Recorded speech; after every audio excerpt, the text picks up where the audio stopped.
Night, and we have to ask an important question. Do you know where your teenagers are? This could be the night your child ventures into a secretive and potentially dangerous world, the world of the rave. Teenagers across the country know what that word means. And tonight, 2020 goes undercover to give parents the inside story. Well, until now, few adults have seen what goes on at a rave, and the reasons will become apparent. Behind closed doors, there are no rules, no curfew. But there is the opportunity for serious trouble. Lynch's report is a warning for parents and for teenagers who've been there.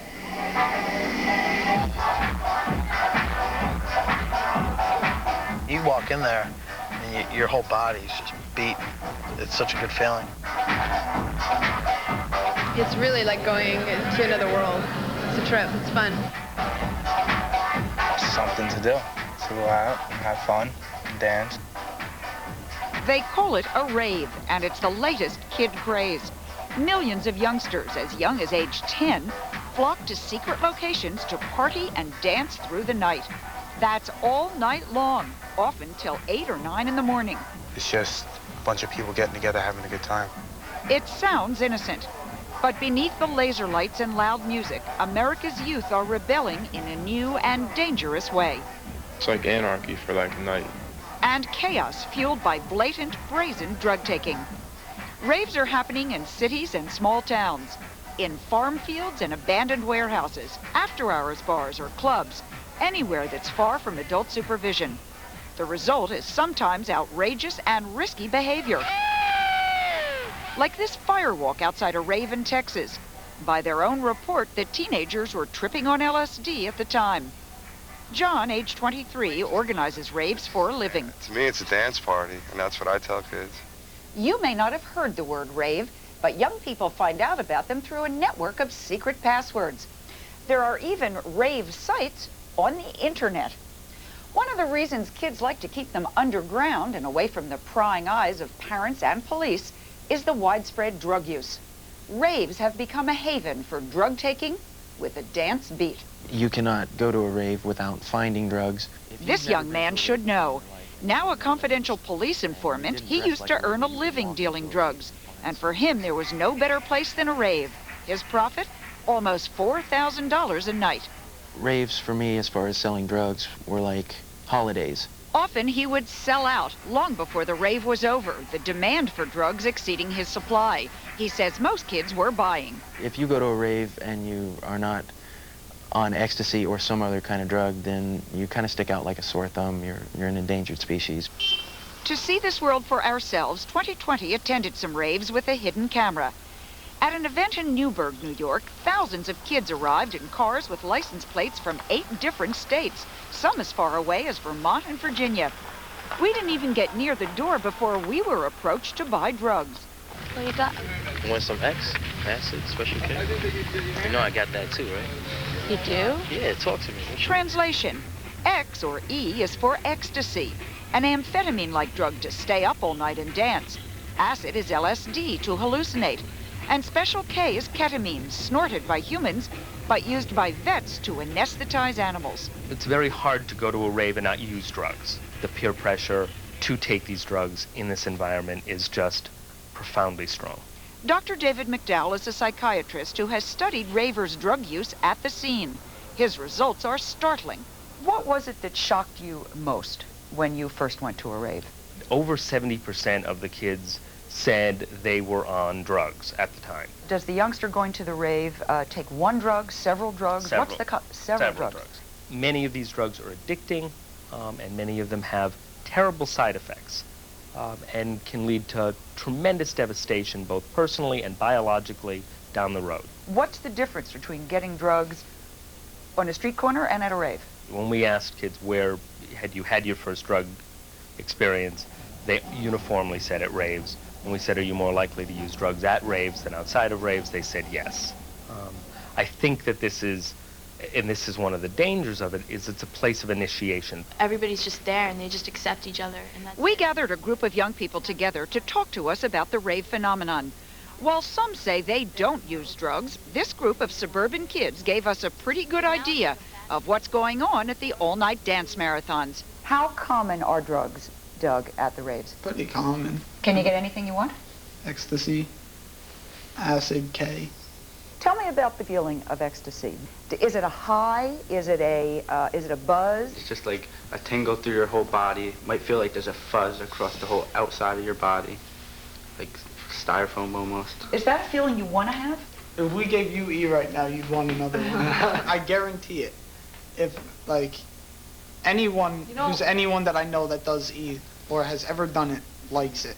You could spike your principal's drink at school with it, and they'd like it. What do you feel like the next day? Well, it depends on the E. Okay. Some E makes you feel like really strung out the next day. It's not like real E, so you just feel like... In other words, sometimes the ecstasy is not pure. No. What's mixed in with it? Heroin. Heroin can be mixed in with it? Yeah. Without your knowing? Anything. Who wants to tell me what K is like? Joe? I guess it's like an odd form of being drunk. If you've done too much, you can't dance. You're just gonna sit there and bug out. I have a friend that holds it all the time, and Holds it all the time, means goes into a K-hole, which means it's totally out of it. Totally out of it, to the point where we go, like, we rub ice cubes on, you can melt an ice cube on his neck, and he still just sits there, like, with his head down in his arms. All right, any of you ever go to raves on a school night while you're at school? How in the world did you get to class the next day? I didn't. What did you do? I stayed there. Stayed at the party? Yeah. It went on till like 9 in the morning. Do your parents know you go to raves? Yeah, my mom knows that I go. How does she feel about it? She doesn't like it, but she doesn't, I don't know, I don't really give her a choice. I kind of just go anyway. Caroline, what about your parents when you stay out all night at a rave? They don't like it, but they really can't say anything because they've never been to one to know about it. What else did you take? E? Most cops don't know much about raves either, so they don't know what to do about them. Remember the guy who offered to sell us drugs at the rave in Newburgh, New York? Not only were police unaware of his activities, they only showed up because a neighbor complained about the noise. Chief of Police William Bloom. Were you aware when you got this noise complaint, were your officers aware that there might be drug activity going on there? No. But without trying too hard, we found drug paraphernalia littering the dance floor. Police cited that in their report, but did nothing about it. We collected samples and sent them to a lab. All tested positive for drugs. And when police closed down the first rave, some kids simply drove half a mile down the road to a different building. There was even a sign there advertising angel dust and ecstasy. Were your officers aware that night that if one place closes down, the kids would tend to go somewhere else? No, I'm not sure that they were. I don't think so. We just heard about it in the parking lot. It wasn't a secret, in other words. It's not like you had to have your computer and log onto the internet at that moment. Right. There are a lot of things that night we could have did differently, and we should have. What should have been done in another rave case is not much comfort to Marcia Montesi. I had no idea what a rave was. Her daughter Sandy was a healthy college student working hard at 2 jobs. On the night of July 3rd, 1992, Sandy attended a rave in Orlando, Florida. Early next morning, the family was summoned to the hospital. She was hooked up to all kinds of machines, and we knew then that it was over. They tried to do open heart massages, but they couldn't save her. According to the coroner's report, Sandy's temperature soared to 107 degrees before she died. They said that she had went into massive heart failure from a high temperature, which was brought on by a drug called ecstasy. She could make you laugh no matter what. Montesi learned even more disturbing facts about the establishment that held the rave the night her daughter died. In the 2 previous years, the club had been visited by police 500 times, often to deal with drug activity. Through her grief, Montesi helped enact a local ordinance to close such places down. And she had the dealer who supplied the ecstasy, which killed her daughter, put in prison for manslaughter. I'd have locked her in the room if I'd have had to. Anything. There's nothing I can do for my daughter. I can't bring her back, but I want to keep somebody else's parents from having to go through this. You have no idea what kind of destruction it does to a family. And I think the hardest part is, like they say, is never being able to say goodbye and not understanding why. Sandy Montesi's death is not the only fatality associated with Florida raves. 2 others died during the same year, forcing state investigators and police to focus on the rave world and examine its connection with drugs. We were shocked at the flagrancy. We were shocked at the openness. I don't think we had ever run across so many young people so openly ingesting drugs. Captain Bruce Ashley is with the Florida Division of Alcoholic Beverages and Tobacco.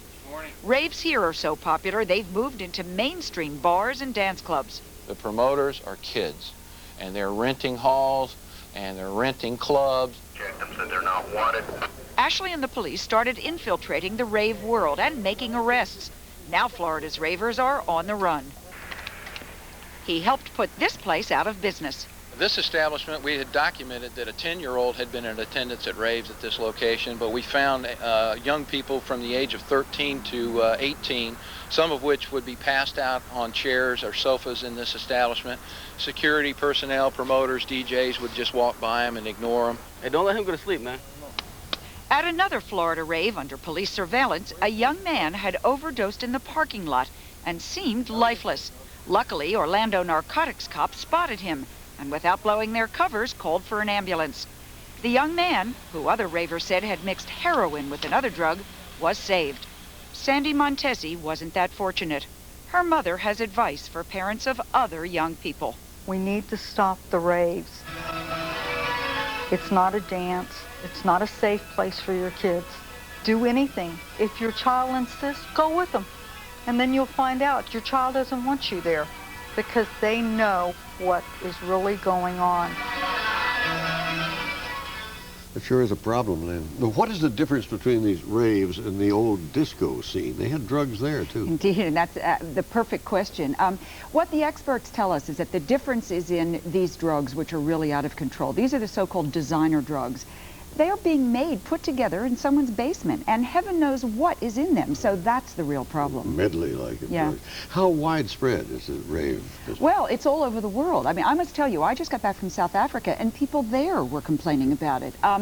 The only good news for us is that we didn't start this one. It came from England, where there have been more than a dozen, about 15 deaths. So we didn't start it, but we're in the midst of it right now. Yeah. Thank you, Lynn.